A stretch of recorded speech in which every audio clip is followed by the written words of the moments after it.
Welcome back everyone to AFTV and Tactical Insight. Plenty to talk about as Arsenal overturned a 1-0, losing position to beat Southampton 3-1. The game got a little bit shakier than we would have liked, but Arsenal did some really good things, and one player in particular really stood out, and that is Bakayo Saka. We're going to talk about him, and of course we're going to ask that question. When can this world-class conversation and debate really be explored properly, and when is it going to be undisputable at this point? But before we go into it, let me tell you about the amazing NordVPN, because everyone, this is why I need NordVPN. Let me put it to you this way. If Arteta is doing everything he can to protect Arsenal's tactics from rival managers, then you need to be doing the same with your online life. That's where NordVPN's Threat Protection Pro comes in. This feature blocks malware, stops you from landing on dodgy sites, and even scans files while they're downloading. NordVPN is giving AFTV viewers an exclusive offer where you can grab 4 extra months on a 2-year plan. So just go to nordvpn.com/AFTV or click the link below. So whether you're streaming the match or kicking back and watching the show, NordVPN's got your back, and trust me, this feature is a game changer. It's all risk-free with NordVPN's 30-day money-back guarantee, so be sure to check this out at nordvpn.com/AFTV, and thank you to NordVPN for powering this video. Now, I just mentioned there that Bakayo Saka is putting in the kind of numbers and performances that are getting us asking the big questions. Graham, we're going to explore that today. But let me just ask you, before we go into everything, does it slightly concern you in any way, before we go through all the positives, that maybe we've made slightly harder work of Leicester and Southampton at home than people would have expected? I think the game was closer than it should have been, James, but I didn't think it was all that close, to be fair. Southampton took the lead to create the drama, but Arsenal hit back immediately and won the game, I thought, fairly comfortably. Yeah. Obviously, when you make changes like he did on Saturday, that did slightly upset the structure and the dynamics. Yeah. But overall, I still think that it was we dominated the game. Yeah. I thought we dominated the first half. The counter-pressing was excellent, and I thought we just didn't make the most of the opportunities. They sat very deep, and they got through that period and kept us at bay to half-time. But the moment you made the changes, the fluidity returned, and I thought, led by Saka and Havertz, I think we were well worth the win. I think that the last 2 games we have conceded goals, but you're playing in the Premier League. So basically, at home, possibly, we're more susceptible to concede. But overall, I still think we dominated the game, as the stats are going to show us today. Yeah, and I think both can be true, right? You know, we can have been good, we can have had players that were brilliant, but at the same time, there were things that are a little bit, Arsenal normally deal with this a little bit better. Southampton, for sure, I can think of, with the goal, maybe 2 other moments where, they hit the bar, Raya doesn't really deal with a cross, or a corner, was it? They had another moment that came into the box that they put over the bar, and you're thinking, okay, Arsenal living dangerously a little bit here. But sometimes I wonder whether to really open up going forward, you're always going to lose something defensively, and that's why at home we are just a bit more susceptible to conceding these kind of chances. Yeah, I think you've nailed it. When you are playing like the way you have to play when you're at home, you are going to be slightly more susceptible. You have to remember also that we try and dominate every part of the pitch, but in doing so, we push players high in various shapes, and we leave defenders back one-on-one, which is something that he's added this year, sometimes just like Saliba up against the centre forward, and Gabriel pushing on. So the next part of the evolution of the team is more players going forward into higher zones, which does mean sometimes that if they play through your press, they're going to create 1 or 2 situations out wide, which is how Southampton got their goal in the second half. Yeah. They were able to sort of get the turnover when Sterling lost possession and then play out to Cameron Archer. To be fair to him, I thought he took the goal really well. So you're always going to be maybe more susceptible at home to concede goals than when you are away from home, where I think when you're the away team, by nature, you tend to sort of be more solid. Yeah. And particularly when you play the bigger teams, as he's demonstrated in some of the ways we've played away from home in the bigger games this year. But when you're at home, you're pushing players on to try and dominate the spaces, you're trying to get the overloads to win the zones, and occasionally you're going to be vulnerable to a counter-attack, and that's what happened on Saturday. Totally agree. Let's go through the match stats, and like I said, I've teased the conversation around Bakayo Saka. We will have plenty to talk about and lots of numbers to go into. Before we do, let's break down the game in a bit more detail. So, Arsenal 29 shots to Southampton's 8, 6 on target for us to their 2, which, like I said, doesn't always tell the full picture, because that would make it sound that Arsenal had almost significantly better chances throughout the game, but Southampton did have a few good ones, to be fair. As we can see, we completed more passes, but not by a lot. I mean, Southampton did, complete 331 on the day.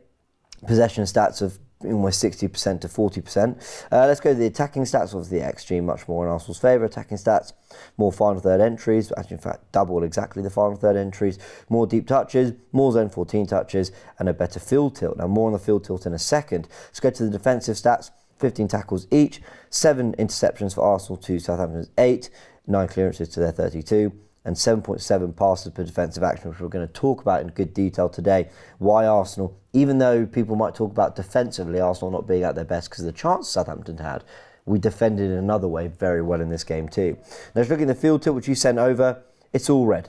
I love that field tilt. This graphic is just, yeah, and cool, field tilt doesn't win you matches, but if you're playing a whole football match pretty much in the opposition's half, you're going to have a good chance of the ball ending up in the back of their net than the back of your own net. So, yeah, good signs there from Arsenal. Let's talk about the passes per defensive action, talk about the 11, let's talk about the pressing. But start with the 11 and the rotation first. What did you make of Partey coming at right back? As you can see it here on the tactical pad, Partey's coming in at right back, Jorginho's then come in midfield in his absence. Sterling and Jesus have come in for Trossard and Martinelli. What did you make of the changes he made? Yeah, he made 3 changes, 2 positional changes, didn't he? I think when you're without Ben White and Takahiro Tomiyasu, who's coming back from injury, so it's 2 right backs who are not fit, or certainly one not fit to play the whole game, one not fit. Then you lose Jurriën Timber in the week, which we did. I thought this was happening. We saw it last season, didn't we? At the start of last season, where he moved Partey to right back, and this is what he did again. Obviously, I think against Southampton, the fact they're going to play a back 5, we're going to have a lot of the ball. So probably he didn't think Partey would do a lot of defending, and Partey was always going to move into midfield. So that change, I saw that happening, and I thought Partey had a good game. Yeah, I thought he was fine. I thought he sort of got up high to press up high when he needed to get up high to press. Didn't probably offer enough for Saka in the first half. He doesn't offer that overlap, but that's not part of his game, is it? No. And to be fair to him, in the second half he made the underlap that gave Bakayo the chance to come inside, to drop a shoulder and to play the assist over to Martinelli. Then of course the other changes, obviously Havertz, who's been, and this is what we always worry about, Havertz, who's been so good at leading the line, dropped, I thought, back. He's been playing on the front 2 with Trossard the last few games, but I thought he was more midfield, more centre right, and that was that change. Then Trossard came out the team, and Sterling got his chance out wide on the left. Could we illustrate that on the tactical pad for a second, actually? Because it wasn't something we necessarily planned to do before the show, but I just want to show it here because I think a lot of people might see it as a 4-2-4, maybe something like this, where basically you move the Arsenal players up the pitch and you've got Rice and Jorginho, and you might have sort of Havertz, okay, he's sort of drifting to the right a little bit more, but ultimately, he's playing as a 2 with Jesus. I think a lot of people might see it that way, but watching it live, I felt that it was actually really clearly Havertz trying to recreate Ødegaard's position as the right 8. Now, of course, there's moments where he's going to end up closer to Jesus and up the pitch. We saw that when he played as a left 8. But so often, I saw things like, Rice out on the touchline waiting to receive the ball so Sterling could tuck in a little bit. I noticed Havertz out wide on the touchline so Saka could tuck in a little bit. And there are a few times where if we just give a football to Kai Havertz, there were just moments where I found he was in this area trying to whip the ball into the box, or even going around the outside using his right foot to get the ball into the box. And it was quite frustrating to watch. So I'm thinking, I want you in the box. And there were so many touches he had in wider areas, so many of his passes he completed in this area of the pitch, just combining with players. And I thought, he didn't even play that badly in that role, but it's not where I want him to be when he's been such a fantastic goal scorer for us in 2024. Yeah, I think the reason he was in that position was simply because of what we talked about with Thomas Partey. Thomas Partey was never going to be what Jurriën Timber can be and has been. That's interesting. So the fact that Timber was not in the side and doing the underlapping and overlapping runs, assisting Bakayo Saka, and they have had a really good relationship the last few games. I think there was a conscious effort then to support Saka with Havertz dropping out into that position. A lot of the time, that's interesting. Bakayo was doubled up on because we didn't have the fullback, the overlapping fullback. So I thought Havertz was coming out to assist him on that right-hand side. And sometimes when Saka came inside, as you said, he was drifting outside of Saka to put crosses in the box. And that takes away what he offers you in attack when he's been leading the line. So it was a situation where really you wanted Gabriel Jesus to step up. Yeah. I just think at the moment, and his performance was mixed. Yeah. I just think the team has evolved past him at the moment. And I was watching that performance on Saturday from him. I didn't think the way we now play suits the way he is. I don't think he can. He's the sort of player that. Do you remember the old Arsenal where we were sort of like he was running in behind and stretching defences? Yeah. He doesn't seem to do that anymore for whatever reason, and I think it's when you're in that position, Havertz is more suited to the way we play now. Yeah. So I thought the team, with the change in that position, lost a bit of the dynamic it had before, which Havertz gives the team. Yeah, I agree. I love Gabby Jesus, and I think even in pre-season he showed some sharpness, some good form. I hope he can get it back. But at the moment, it just feels wrong to pull your best striker out of that role. I mean, if you're going to leave him on the bench and get a natural right 8 in that, at least maybe Jesus gets more out of that. But with Havertz just sort of forced into the 11 there to make room for Jesus, Do you know what he could have done, James? Go on. He could have played Wanyeri there. Could have played Wanyeri on that right 8, yeah, and then Havertz could have stayed up top. Yeah. So the question is, he wants to give players minutes, and I know Jesus is like one of our captains almost, like, isn't he? He's got 4 captains, and I think Jesus is one of them. So he probably wants to give him minutes. But I think, if ever a game was calling out for possibly where you could use Wanyeri, this was it. Yeah. He could have been playing underlapping and assisting Saka on that right hand side, and we could have kept the Havertz up top. For me, I get the thing about Sterling. I see Jesus more now. I think his position now for us is, instead of down the middle, he could potentially be out wide on the left. Mm-hmm. So if he's going to rest Martinelli, or he could be competing with Sterling in that area for that position of the pitch. And Trossard, yeah, it's a great. That's the thing. There's a lot of options. But I just don't at the moment. I know you've got to give him minutes, but I just think on Saturday I thought his performance. He did have 1 or 2 good moments. So let's say he didn't. We can't say he didn't. So, but I thought Havertz, the team lost a bit of what we had, because everything was played in front of them, and so we only had 4 touches, as I said to you, in their penalty box. After a bright start, first 15 minutes when our counter press was really working well, we only had 4 touches in their penalty box in the last half hour, and we were camped around their box, and basically there was not enough movement, or the ball wasn't being moved quick enough, not enough movement, and basically we were struggling to play through them, and we were resulting to long shots, weren't we, for the remainder of the first half. Let's talk about the pressing and why it worked well. So again, we've got the 11s here, and I think the thing that, for all the maybe frustrations we had in certain elements of our play and our defending, I actually think this was a success story of the Saturday. Yeah. If we just move the players along, I mean, this is taken from was it a picture you took when you were at the game? Was it the picture you sent me on my phone that we recreated? No, it's a picture I see on social media. Right, you saw on social media, right? Fine. It's a picture. Yeah. It's what I noticed on Saturday. Yeah. I mean, we've got here Aaron Ramsdale with the ball from a goal kick. Now, can I just say something about Southampton, which maybe doesn't need to be said on a show about Arsenal, but they were not time wasting, and they were trying to get that ball into play very quickly. I don't think we can accuse Southampton of not trying to play on the day. But I think that played into our hands, because they were trying to keep the momentum going, which I think suited our pressing and our out of ball shape. And they tried to play through us, which again suited us. So while I kind of commend their bravery, it led to them conceding quite a few goals and actually quite a lot of opportunities to us. But Arsenal did press really, really well. Let's break this down. What have we got here, Graham? We've got Havertz and Jesus pressing as a front 2, as we always see. Obviously, we can't be in the penalty area when they're playing it short to one of the centre-backs to play. At this point, they've actually split into a back 4 in build-up more than the back 5 that they were out of build-up. But it's just interesting that, and I think they talked about Match of the Day, that Rice, Jorginho, they're always ready to go, aren't they? They're always ready to follow. If that ball goes into, say, Downs in midfielder Aribo, they're all, I don't know, maybe it might come to Bednarek, Havertz goes along. They are more than happy to come all the way up the pitch, our central midfielders, aren't they? Yeah, I mean, normally we, in the past, we've sort of like been a sort of like a 4-4-2 out of possession team, haven't we? With Havertz and Odegaard pressing from the front. I thought this was more a 4-3-3 press, right, with Saka, Havertz and Jesus as the front 3. Yeah. And then you had the second line of 3 was Sterling, Rice and Jorginho, and I thought Rice and Jorginho, as you pointed out, was highlight of the Match of the Day, were obviously, like, depending where the ball went, that was the trigger. So if they started to try and play out, if it went to Fernandes, I think that was where Jorginho was immediately pushing up high to press him. If it went to Aribo, that was Rice's role. So our two centre mids were very high from there when they started playing out. And we turned the ball over quite effectively 2 or 3 times in the first 10, 15 minutes. Just didn't make the most of it. But I thought our counter-press, Arteta alluded to it afterwards, didn't he? He said the counter-pressing in the first half was top quality, helping us dominate the territory. And that worked really well. We just didn't make the most of the situations we created. Yeah, and there was one moment, you're right about the 4-3-3, because I remember one moment where the ball was played. I mean, I'm trying to sort of recreate it here on the tactical pad a little bit. When the ball was played, I think in field, it was Sterling that nicked in front in quite a central area and created a moment. I can't remember whether he drove at goal or maybe he gave to Jesus. I can't remember, but there was that moment where I thought he's really tucked inside here to try and win that ball.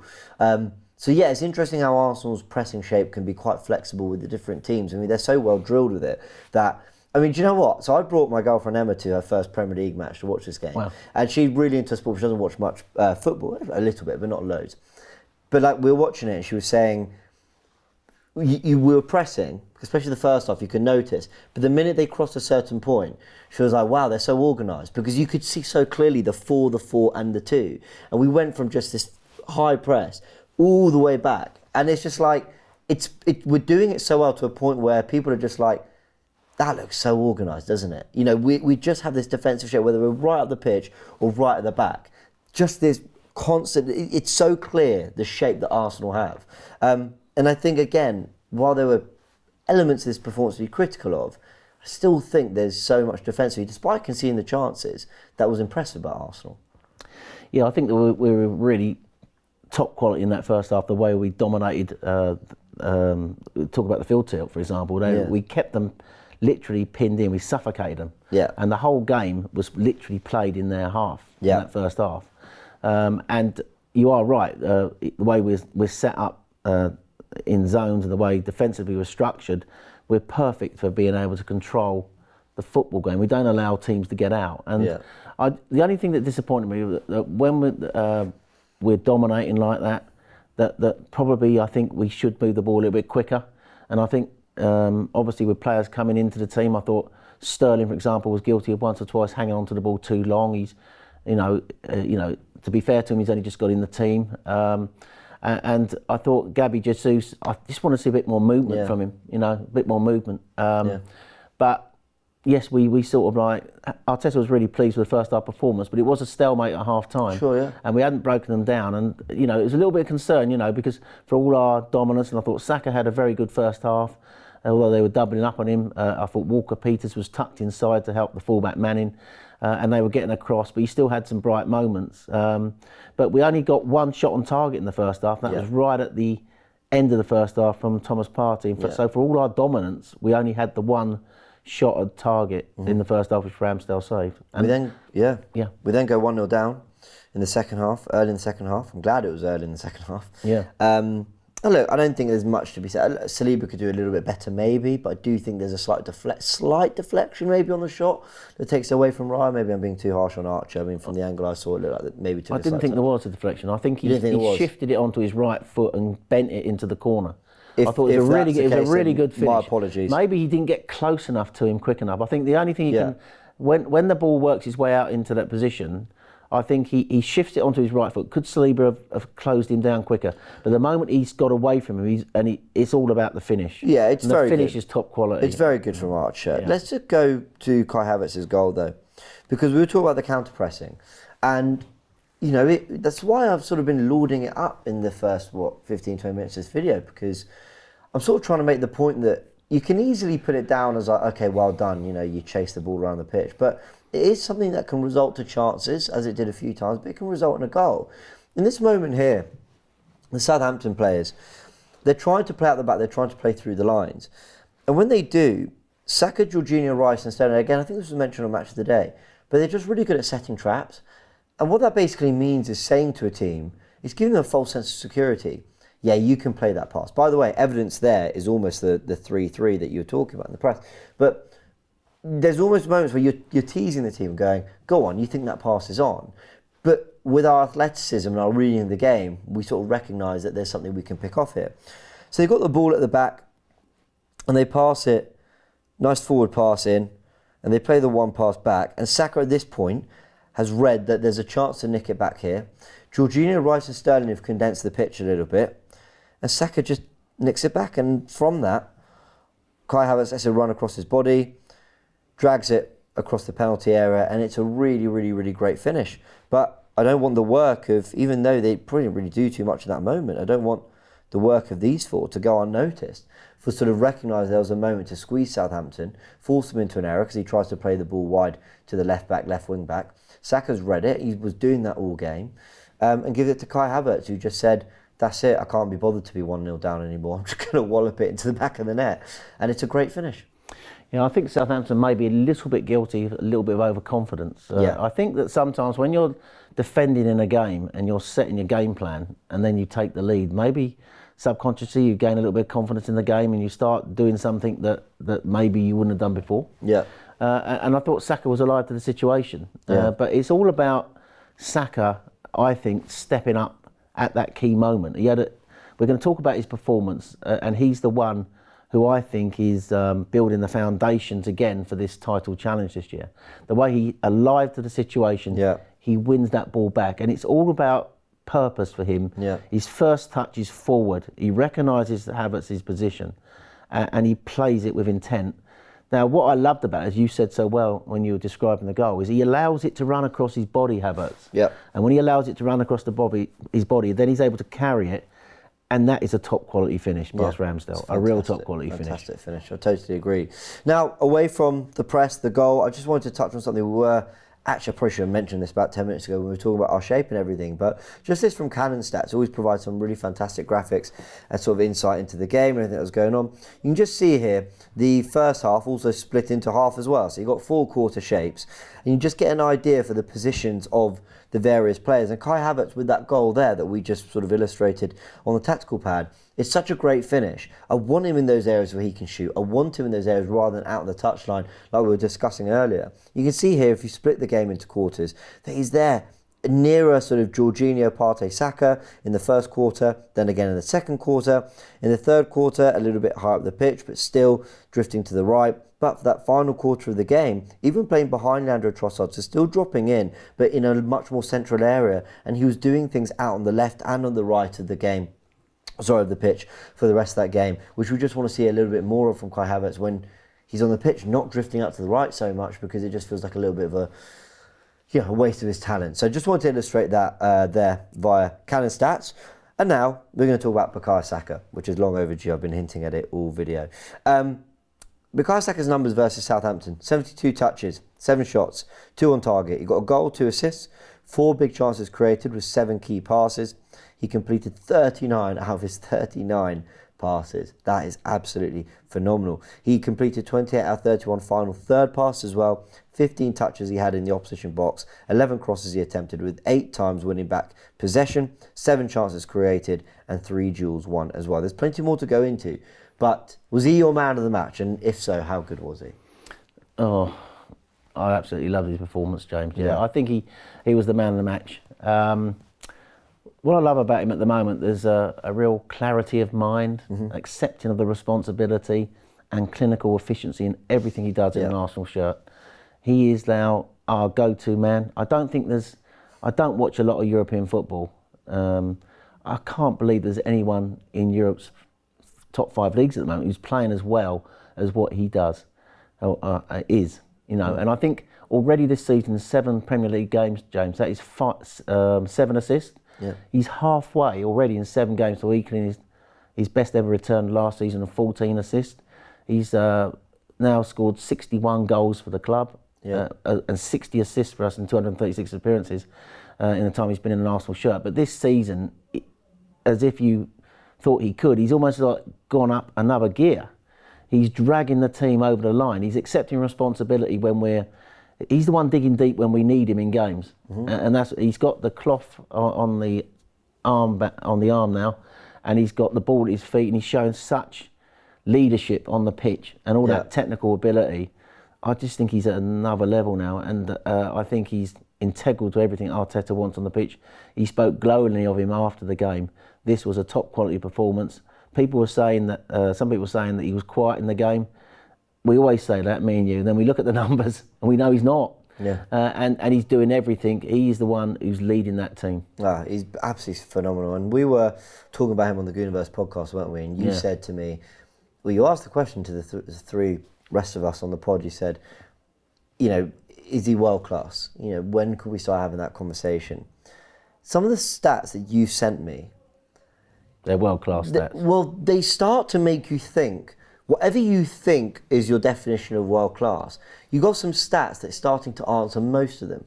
Let's go through them. So you sent me this: wingers to have scored or assisted 90 plus goals in Premier League history at 23 years old: Cristiano Ronaldo, Raheem Sterling, Ryan Giggs, Marcus Rashford, Bakayo Saka.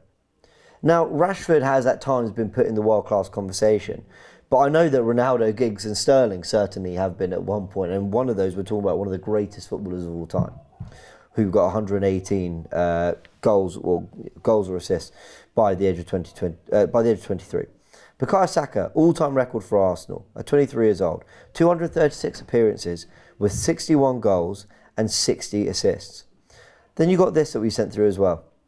Only 6 Arsenal players now have more assists in the Premier League than Bakayo Saka. Dennis Bergkamp with 94, Thierry Henry with 74, Fabregas with 70, Ozil with 54, Ramsey with 46, and Walcott with 43. Now, again, I never put Walcott and Ramsey in the world-class bracket personally, but by the age of 23, he's in sight of catching an Ozil, a Fabregas, and Henry Bergkamp. Now, listen, we hope he plays the next 10 years at Arsenal, right? But at what point do we just say he's one of the best right wingers in the world? Like, whether it's your definition of world class or not, he's undisputed one of the best in his position and what he does. I mean, it's unbelievable the numbers he's putting up. Well, we talked about it on your Gooniverse pod last week, didn't we? And I don't normally advertise stuff on AFTV platform, and I know you'll be glad I'm doing it via. But I just thought we had a great conversation last week. Myself, you, Sharoy, and Harvey Gratian. It was a great conversation on Saka. I just think everything about him at the moment is the numbers are world class, James. Yeah. And I think you have to factor in he's only 23. What he's putting up week in, week out, I don't see anyone else doing that. I don't. So if that's the thing, that he's certainly world class in his position. A lot of people are going to say he's not world class yet because he hasn't won got us over the line to win a major trophy, and I think that's always going to be the comeback. Yeah. But his performances on the pitch are, I think, and in his position, I don't see anyone playing as well as him. And the numbers he puts up week in, week out, as I say, 7 assists already this season in 7 games. Yeah. And that, and he's had second goal of the season. I just think he's leading the team. He accepts the responsibility. Even when the team are struggling in games, he's the go-to player. Yeah. And he doesn't shirk the responsibility. And the way he's respected on the pitch, he's the rotational fouling that goes on against him, the way they double up on him, he always finds a way. I love the way now he's coming more centrally as well to create. He's got so many good qualities in his game, and as you say, he's only 23. I think when we look back on his career, if we're not saying it now, we will say he's world class. Do you think that when these debates come up, I mentioned this forever Arsenal, whether it be Cole Palmer, Phil Foden, whoever it is that people compare him to, right? And I also often think that, we're talking about 3 fantastic footballers. And Chelsea fans will back Palmer because they know how he makes them feel, and City fans will back Foden and will back Saka, and then you might have Tottenham fans who will, or United fans who will have their preferences for whatever reason. But the one thing I'll say for Bakayo Saka, and the biggest, and I think it's a compliment, some people might say I'm sort of diluting his talent, but the thing about Bakayo Saka is that you want him in every single game state, whatever position on the pitch. Honestly, I think bar centre-back, you could play him anywhere, he'll do a job for you. I really believe that.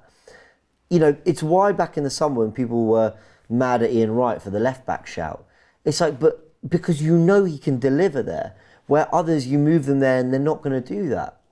Bakayo Saka is someone who, if we are holding on to a lead at the Etihad, I say that, he actually brought him off, but that's because of the 10-men thing.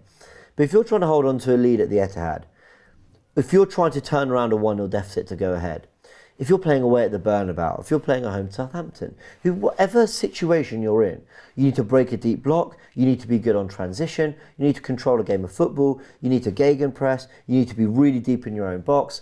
I want Saka on the pitch for all of it. Whatever the situation, I want Bakayo Saka on the pitch. And I don't think that's true of other players he's compared to. I might be wrong, and maybe those teams don't find themselves in those situations, therefore we don't really know for sure. But Bakayo Saka, for me, another reason why he's up there is because I just think he's every manager's dream. I don't think there's a manager in world football, whatever their style of play, that wouldn't want Bakayo Saka on the pitch for them. And that, for me, is another reason why, along with the numbers and the records and the age and the team he's playing in, the performances on the eye test, for me, he's world class because I don't see a situation which you don't want Bakayo Saka on the pitch for your team. He works phenomenally hard for the team, doesn't he? I think Palmer and Foden, they are great talents. Yeah. But they don't offer what Bakayo does off the ball. We always talk about, as you talked about, the fact that he's able to get back and defend.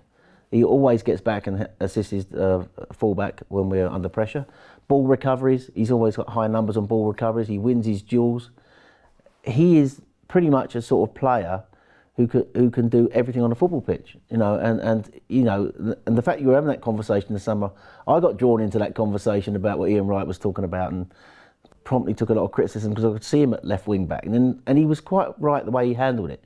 He said it's down to Gareth Southgate, but his best position, no disrespect to Ian Wright, was out wide. Yeah, I like the way he and then answered it, early in this season we had that conversation. I think you brought it up on the show last week about when he was compared by Pires to Doku. Right. And I think Pires said that Doku was more consistent. More consistent. Yeah. And I think there was a lovely little picture of him and Pires making up on social media. But you see the consistency from Bakayo week in, week out. Yeah. And they're there in the numbers week in, week out. Yeah. And you can't argue against that. And me and you always talk about eye test, then we look at stats.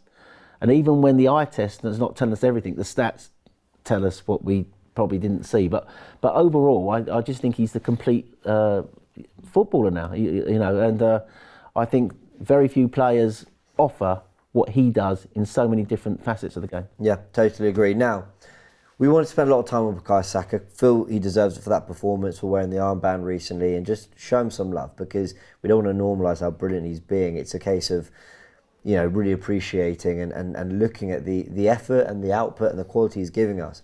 But you'd be right in thinking, where's the Calafiori section? Where's the Kai Havertz section? And look, maybe we'll do some videos. If you want to see some videos this week or next week during the international break on those players, we will gladly deliver those. But they were brilliant as well. Kai Havertz in particular, he sent this through. He's now been directly involved in 20 league goals in 20 Premier League games as a striker for Arsenal, which is fantastic. And he's averaging a goal or an assist every 82 minutes in the Premier League as a striker. So really, really impressive numbers from Kai Havertz, and Calafiori certainly settling in as well. Should we do the roundup stats, Graham? Round off the show. And like I said, if you want to see those videos, you let us know in the comment section below. I'll happily put something together. Graham and I can maybe meet up next week and do a Tactical Insight special if you want to look at some of those performances and players as well. But anyway, the roundup stats. Yeah, the obviously we talked about how good Bakayo Saka was this week, but a shout out also for Gabriel Martinelli. Yeah. Who, of course, yeah. He came on, didn't he? And he's now got 2 goals and 2 assists in his last 3 games for the club. But here's an interesting stat for you. He's now his record is that when he scores for Arsenal, he scored 37 for the club, 32 wins and 5 draws. Yeah. So we don't lose when he scores. I think the other one you mentioned actually is about only 6 Arsenal players now have more assists in the Premier League than Bakayo Saka. I was going to try and pull you on this earlier. No, sorry. To see if you've named them. Dennis Bergkamp 94, Thierry Henry 74, Fabregas 70, Mesut Ozil 54, Ramsey 46, and Walcott 43. Bakayo now has 42 assists in the Premier League at the age of 23. And I just want to leave you with a Tottenham stat. Go on. They've now set another record, haven't they? I've seen this, yes. 10th time in Premier League history that they led by 2 goals and lost the game. Apparently 3 times more than any other side. Yeah, so that's a nice way to win. Very funny stat. I've got to say, I did enjoy us winning. And okay, City and Liverpool did their thing, but then enjoying United, Chelsea and Tottenham. Yeah, I think it's as Ange... And Villa drawing, actually. That's a big as Ange always says, it's what we are, mate. There you go.